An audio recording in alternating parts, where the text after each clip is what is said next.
In this video, I'm doing another standard max problem. We want to maximize p equals 5x plus 2y plus 3z plus w, and it's subject to two constraints. Now, what's a little bit different about this problem is that we have more variables. We have an x, y, z, and w, and we only have two constraints. So the procedure is exactly the same as what we've been doing. So the first thing to do is to rewrite as an equation. So we have 2x plus y plus 5z plus 6w is equal to 25. And we have 5x plus 3y plus 4z plus w equals 60.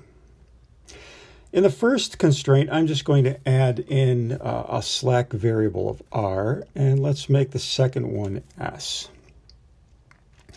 Now we want to take our objective function, and once again, we subtract the terms on the right-hand side of the equal sign over to the left-hand side. That would give me negative 5x minus 2y minus 3z minus w plus p equals 0. There we have our system of equations. From here, we will create our first tableau, or just plain table as I like to call it.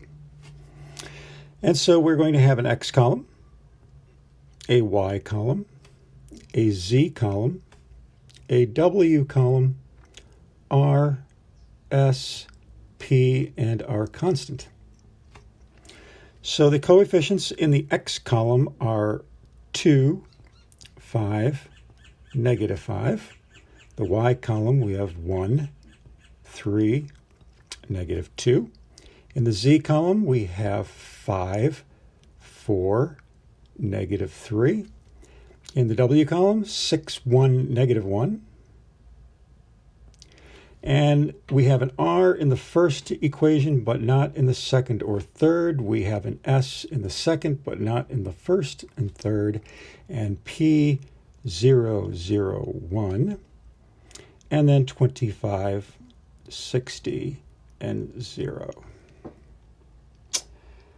And the last thing to do is to label, and I like to do this in a different color, our slack variables, r, s, p. Those are our active variables. And this is the initial table. And so once again, we know that the initial table is not the solution because it has negatives in the bottom row. The only way that this particular table could represent the solution to the linear programming problem is if all of the values in the bottom row are non-negative, positive or 0. So that means we've got some work to do. We need to determine what our pivot is.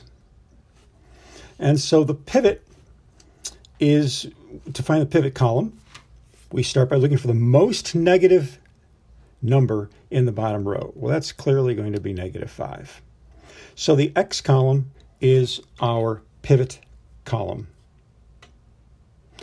Now to find the pivot is going to be in the pivot column, and it must be positive. So it could either be the 2 or the 5. And to figure out which one it is, we look at the ratios. So I'm going to take a look at the ratio of 25 divided by 2 is 12.5. And then the ratio of 60 divided by 5 is 12. So it looks like 5 is our pivot. Okay, once we have the pivot, we have to clear the pivot column. So to clear the pivot column, it looks like we're going to have to use some multiples again. Let's start by creating a new table. X, Y, Z, W, R, S, P, and C. And the pivot row is not going to be changing. We're not going to be doing anything to that. So I'm just going to rewrite it in here. But we are going to be changing row 1. To do that, it looks like we're going to want to take 5 times row 1 minus 2 times row 2. So 5 row 1, hope I can fit this in here, 5 row 1 minus 2 row 2. So we get 5 times 2 is 10 minus 2 times 5 is 0. In the y column, we're going to have 5 times 1 is 5, minus 2 times 3 is 6, is going to be negative 1. In the next column, we're going to have 5 times 5 is 25, minus 2 times 4 is 8. So 5 times 5 is 25, yes, minus 2 times 4 is 8, or minus 8, 25. Minus 8 is 17. And in the W column, 5 times 6 is 30, minus 2 is 28. And 5 times 1 in the row column now, 5 times 1 is 5, minus 2 times 0, 0 is 5.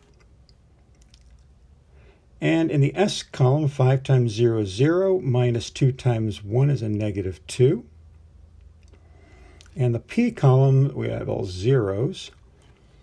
Now we have 5 times 25 is 125, minus 2 times 60 is 120. It looks like it's going to give us 5.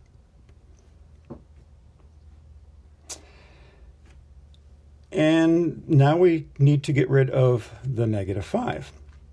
Well, using the pivot, it simply looks like we can take row 2 plus row 3. Row 2 plus row 3. So 5 plus a negative 5 is 0. 3 plus a negative 2 is 1. 4 plus a negative 3 is 1. 1 plus a negative 1 is 0. 0 plus 0 is 0. 1 plus 0 is 1. 0 plus 1 is 1. And 60.